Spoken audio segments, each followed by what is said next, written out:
Diplomático Liam P. with high honor.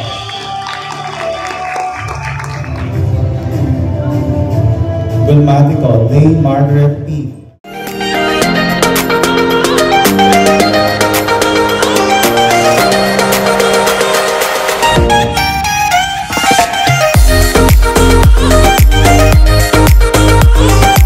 Where a mother's heart is unconditional love. Ay, ganun. What's up, guys? So, kunigising ko lang actually. Nag-decide ako na mag-vlog kasi tulog pa yung mga anak ko para syempre walang istorbo. Kamusta na pala kayong lahat dyan, guys? Sana nasa mabuti kayong kalagayan. Hayaan nyo ako na i-share sa inyo ang aking munting gantimpala. Gantimpala ba yun? Yung dapat na word doon.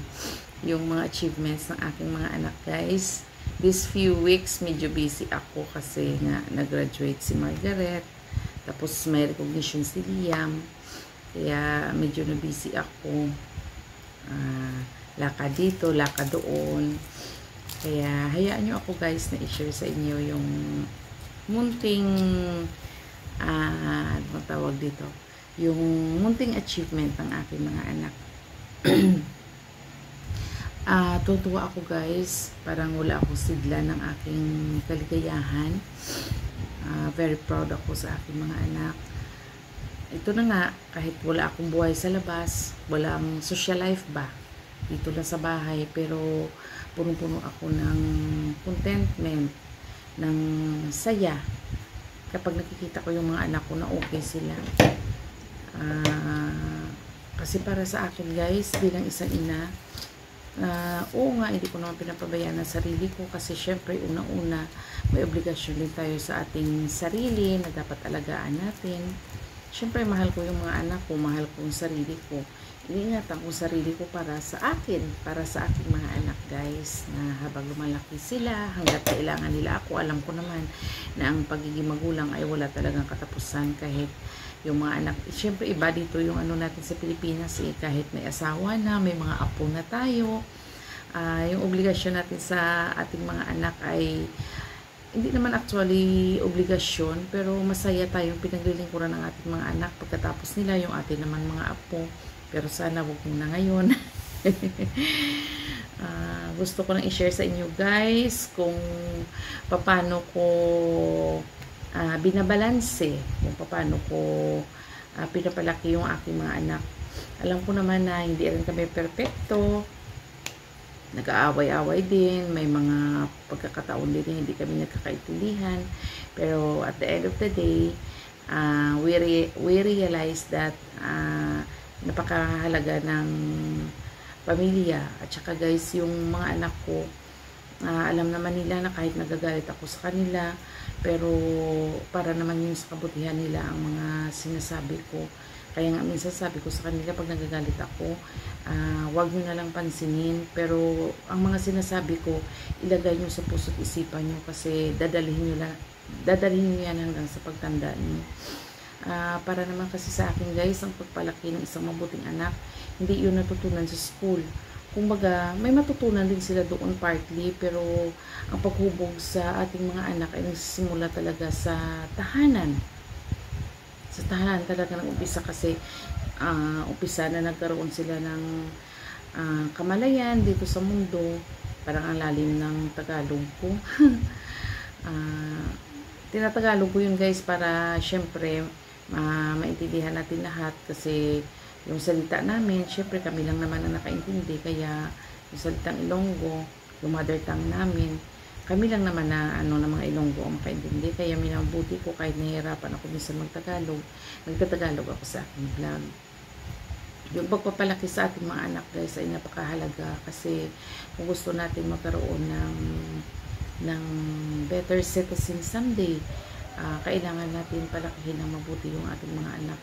Syempre wala namang perfecto dito sa mundo. May mga negative sides din tayo, may mga weaknesses din tayo maliban sa strength natin. Pero kumbaga naiitama natin yun. Minsan nagkakamali tayo, pero at the end of the day, naiitama natin kasi alam natin kung ano yung tama sa mali. Yung mga anak ko, guys, palagi ko yung sinasabi sa kanila, minsan alam ko sumasama yung loob nyo sa akin kapag nagagalit ako, kapag napagsabihan ko kayo. Pero dapat yung mga sinasabi ko, i-balance nyo, i-weigh nyo ba, kasi kilala nyo naman ako, mahal na mahal ko kayo, wala akong hangarin kundi yung para sa kabutihan nyo. Yung mga anak ko guys, sinasabihan ko talaga yung bata pa, may na-mindset ko na sila na kailangan magkaroon talaga ng pangarap. Sinasabi ko na kami ni papa nyo, kahit mahirap, nakahanda kami suportahan kayo, lalong-lalo sa inyong pag-aaral, kasi dahil mahirap kasi kahit kung hindi ka nakatapos ng pag-aaral, makahanap ka rin ng trabaho, pero syempre mahirapan ka, iba pa rin yung may pinag-aralan ka, di po ba? Sinasabi nga nila na yung education is the key to success. Ganun kalaga yung education guys, at saka yung pagpapalaki ng anak, hindi lang naman kailangan matalino sila sa kanilang academics. Kailangan bigyan din natin ng pansin yung kanilang pananaw sa buhay, yung magiging positive sila.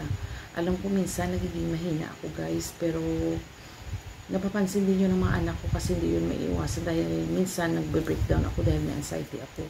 Pero pinapaintindi ko pa rin sa kanila na kailangan maging matatag tayo sa buhay. Kaya hayaan nyo akong i-share ang mga achievements ng anak ko guys. Masaya ako.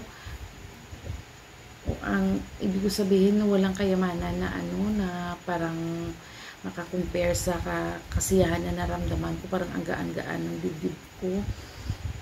Proud na proud ako sa sarili ko, proud na proud ako sa mga anak ko. Hindi naman yun guys sa pagmamayabang, pero talaga proud na proud ako kahit hindi perfecto yung mga anak ko, hindi ako perfecto yung family namin, pero sasabi ko na sa sarili ko na pwede ko rin silang ipagmalaki. Yung bunso ko guys, nakakuha siya ng with high honors. Yung si bunso, palagi nagkakaroon ng ng 50% na discount sa kanyang tuition. Yung kanyang tuition is mahigit 12,000, maliban pa doon yung mga miscellaneous niya, hindi pa kasama ang miscellaneous. Yung tuition niya lang is 12,000 mahigit. So ang aking discount, ang aking makukuha lagi na refund is 6,000 mahigit din. So ngayon yung refund niya, i-share ko sa inyo guys ha.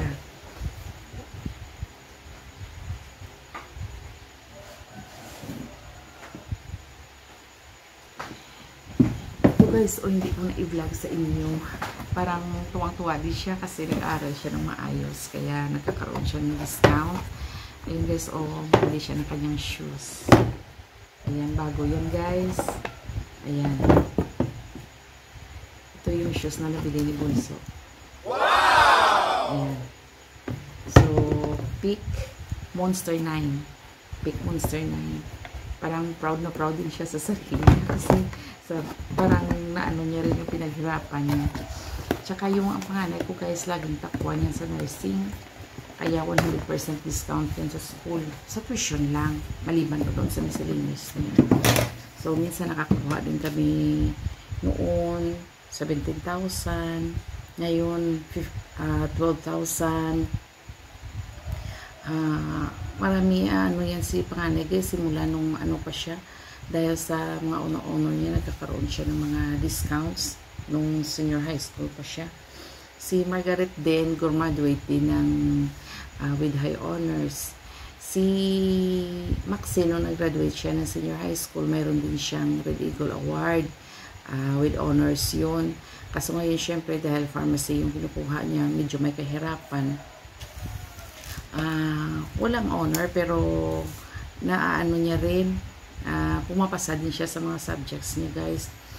Minsan nga nawa ko kasi walang walang pahinga, aral. Minsan late na yan sila natutulog, kaya minsan nagagalit na ako. Nagagalit na talaga ako guys. Kaya yun nga, naisip ko yung mga magulang minsan nagagalit, sumasama yung loob kasi yung mga anak nila hindi nag-aaral lang mabuti. Yung mga anak ko naman guys, nagagalit ako minsan, sobra naman kasi mag-aaral, parang wala na pahinga. Sinasabi ko, alalahanin nyo rin yung health nyo. Kaya ipinagmamalaki ko yun ang mga anak ko guys.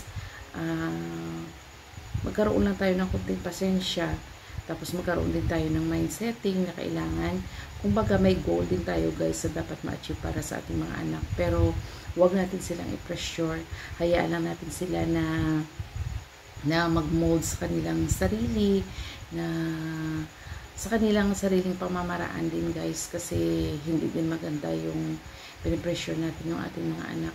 Kumbaga nagkakaroon sila ng honor kasi gusto nila yun, at ipinagmamalaki ko sila dahil sa yun nga, at syempre dahil na rin sa guidance ko, i-guide lang natin sila guys, ipakita natin sa kanila yung mga positive side ng life. Pag ginawa mo to, kung ano mangyayari sa'yo, pag ginawa mo yung negative side, kung ano mangyayari sa'yo. Yun lang naman guys, kasi minsan pag pinagsasabihan natin, sumasama yung loob nila guys, pero ina-absorb nila yan, kasi yan ang nakikita ko sa mga anak ko. Sumasama yung loob nila, pero parang na-flip yung soul nila, parang ay oo nga kasi nakikita ko, kasi minsan parang pag may sinasabi ako, kasi minsan may mga bata na lalo-lalo na minsan medyo malakas din yung boses ko, kaya iisipin nila pinapagalitan sila, pero na-realize ay oo nga para din yung sa kabutihan kung ginagawa ni mama, kasi nakikita ko minsan kahit nasasaktan sila pag sinasabi ko yan, pero sinusunod nila guys, sinusunod nila, kaya naisip ko na ina-absorb nila yung lahat ng tinuturo natin, basta para sa kabutihan nila, ina-absorb nila yun guys, kasi alam naman natin yung mga kabataan ngayon, iba kaysa noon, pabugso-bugso yan minsan pag nagdidesisyon, yung mga emotions nila very sensitive, mabilis masaktan, minsan mabilis magtampo, kahit sinasabi natin na para sa kabutihan nila yung ating mga sinasabi. Kaya ito guys, hayaan nyo akong ipakita sa inyo ang achievement ng aking mga anak. Golmatico Liam P. with high honor.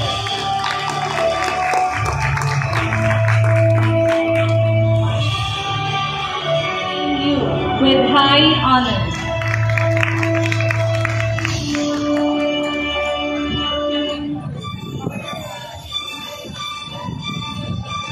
Sumagpao Nicole P.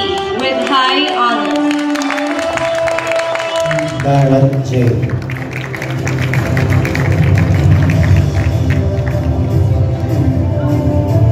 Gulmatico, Lane Margaret P. Gustilo, Venice Ann R.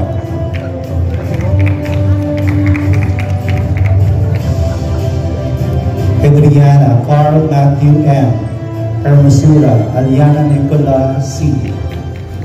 Pasensya na guys, medyo maingay ng electric fan kasi sukat dito. Ito yung ni panganay, yung kanyang Bachelor of Nursing, yung may first honor siya, meron pa doon yung iba tinako ko na, yun meron pa doon, kahit saan yan guys, mayroon mga may mga certificates at saka medal yan guys. Yung kay Maxine nung nag-graduate siya ng senior high school, Red Eagle Award. Kay panganay, Blue Eagle Award. Si Margaret, dito ko yan ilalagay. Hindi pa namin nakuha yung kanyang picture, dyan ko yan ilalagay. Yun, nung junior high school pa si panganay sa dyan sa Lasal, pero yung ibang medal dyan kay Liam yan. Ito yung nakuha ni Margaret, yung niya, yung kanyang outstanding work immersion student. Ito yung kanyang present to guys ito yung grade 12 niya ngayon, ito yung kanyang medal. Ito naman yung kay Liam sa kanyang with high honors. Ito guys yung certificate ni Liam, ito sa likod, ayan certificate of appreciation kay Liam Gulmatico, ayan yan kay Liam yan. Nung siya guys, very proud ako dito kay Liam kasi nag-guest speaker siya sa recognition day ng elementary doon sa school na kung saan siya nag-graduate, sa Silay North Elementary School. Siya ang guest speaker ng recognition, kaya tuwang-tuwa ako dyan kay Liam. Ito naman yung Blue Eagle Award ni Margaret. Mga present medals nila yan guys. Ayan yung mga medals dyan, yung nakaraan na yan, ayan guys, yung ano pa ni panganay, oh. Yung certificate niya pa. Basta marami pa yan, guys. Ayun doon, oh, nag-champion siya dyan. Nag-champion siya dyan. Sa certificate niya yan. Ayan, daming medal. Ayan. Ayan, guys, oh. O, yung iba dyan, si Maxine din nung ano siya, nung junior high school, may medal din yan. Ayan. Ayan, guys, oh, sobrang dami. Ayan.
Ayun guys, nakakataba talaga ng puso.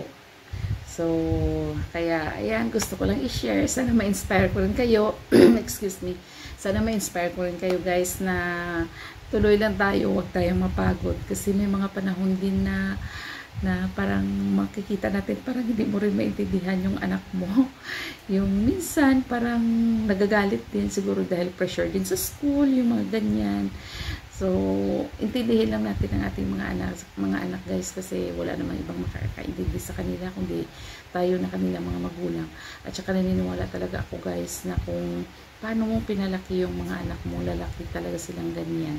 Kaya kung gusto natin magkaroon ng better citizen someday, yung mga responsableng kabataan, kailangan natin sila turuan simula nung maliit pa sila. Kaya dahil sabi nga nila, may kasabihan na yung kahoy pagka matigas na, hindi na pagbaluktot na at pagbaluktot ng isang kahoy at matanda na, hindi na pwedeng ituwid. Kaya habang maliit pa, ituwid na natin sila kasi mababali na yun pag matanda na sila at pilit natin ituwid, mababali na yun. So, huwag tayong mapagod guys. Minsan kailangan din natin ng perseverance, ng patience, ng understanding, at syempre yung solid na pagmamahal para sa ating mga anak guys. Huwag tayong mapagod. Dito lang tayo lagi. Ipakita natin sa kanila na oo, minsan napapagod din tayo kasi tao lang tayo. Pero syempre, tayo pa rin, patuloy pa rin. Ipapakita nila natin sa kanila na minsan kahit nanghihina tayo, pero ano pa rin, strong pa rin baga, kumbaga tumatayo pa rin. Kaya sana na-inspire ko rin kayo. Maraming salamat. Sa hindi pa nakapag-subscribe sa channel ko, please subscribe. At huwag nyo naman kalimutan i-like guys. Maraming salamat. Ingat kayo dyan lagi. God bless. Bye.